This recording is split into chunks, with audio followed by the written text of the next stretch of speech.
नमस्कार मैत्रिणींनो, आज आपण या ठिकाणी 2 रेसिपी बघणार आहोत। त्याच्यामधली पहिली रेसिपी आहे बटाट्याचा ठेचा आणि आता दुसरी रेसिपी आहे ती अख्ख्या मुगाचं वरण। आता चला आपण आता पहिली रेसिपी बघूया, बटाट्याचा ठेचा कसा करायचा। आता या ठिकाणी मी 2 बटाटे स्वच्छ धुवून घेतलेले आहेत आणि आपल्याला हा सालीसहित त्याचा वापर करायचा आहे। आता या ठिकाणी हिरवी मिरची, लसूण, कोथिंबीर घेतली आहे आणि बटाटे घेतलेले आहे। चला आपण आता ही रेसिपी कशी करायची ती बघूया। आता या ठिकाणी मी चॉपर घेतलेला आहे आणि या चॉपरमध्ये आपण हिरवी मिरची, लसूण आणि कोथिंबीर टाकून घेऊया। अगदी टेस्टी अशी आणि अगदी झटपट होणारी ही रेसिपी आहे। मुलांच्या टिफिनसाठी तर खूप छान अशी ही रेसिपी आहे। तर बघा, आता या ठिकाणी आपण सर्व मसाले यामध्ये टाकलेले आहेत आणि आता बटाट्याचे पण आपल्याला तुकडे करून यामध्ये टाकून घ्यायचे आहेत।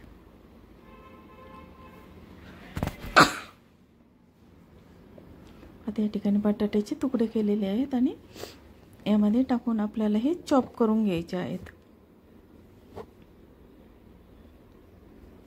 आता हे आपण चॉप करून घेऊया।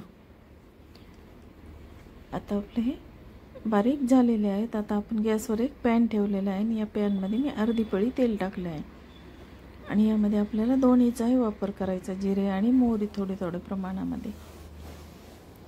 जिरे मोहरी तडतडली की नंतर आपण त्यामध्ये आता ही जिरे मोहरी आपली तडतडू द्यायची।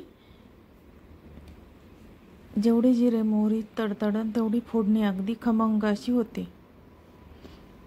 तर बघा, आता जिरे मोहरी आपली तडतडली, त्यामध्ये आपल्याला आता अर्धा चमचा हळद पावडर टाकायची आहे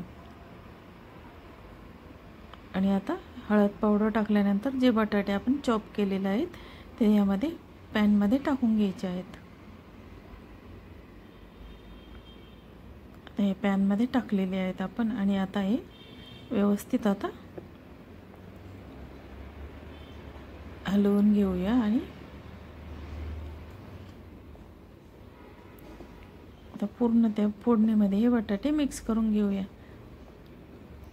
आणि अवघ्या 2 मिनिटांमध्ये हा बटाटा शिजला जातो। आणि आता यामध्ये आपल्याला आता मीठ टाकून घ्यायचं आहे आणि मीठ टाकून आपण व्यवस्थित पुन्हा मिक्स करू आणि त्याच्यावर झाकण ठेवूया।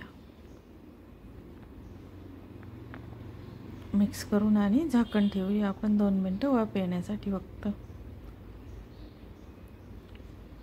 तर बघा, आता आपण हे व्यवस्थित मिक्स करून घेतलेले आहे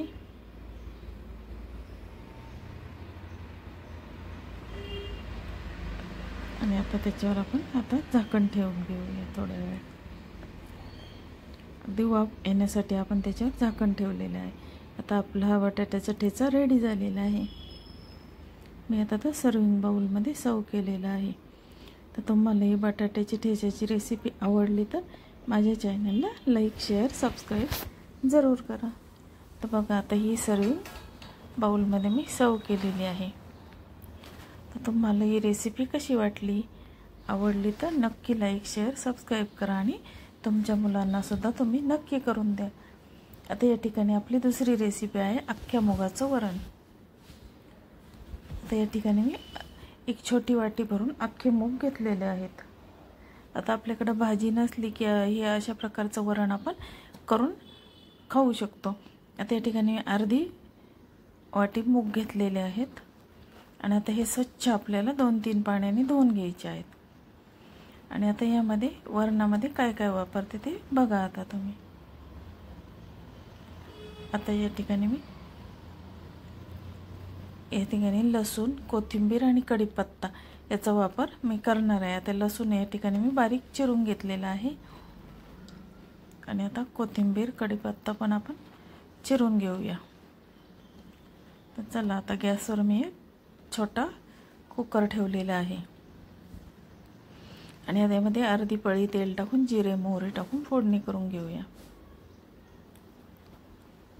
आणि आता यामध्ये लसूण आपण टाकायचं आणि लसूण थोडासा लालसर होऊ द्यायचा आणि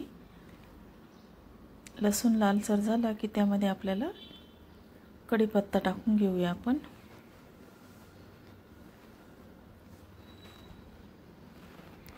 आता कढीपत्ता आपण टाकून घेतलेला आहे.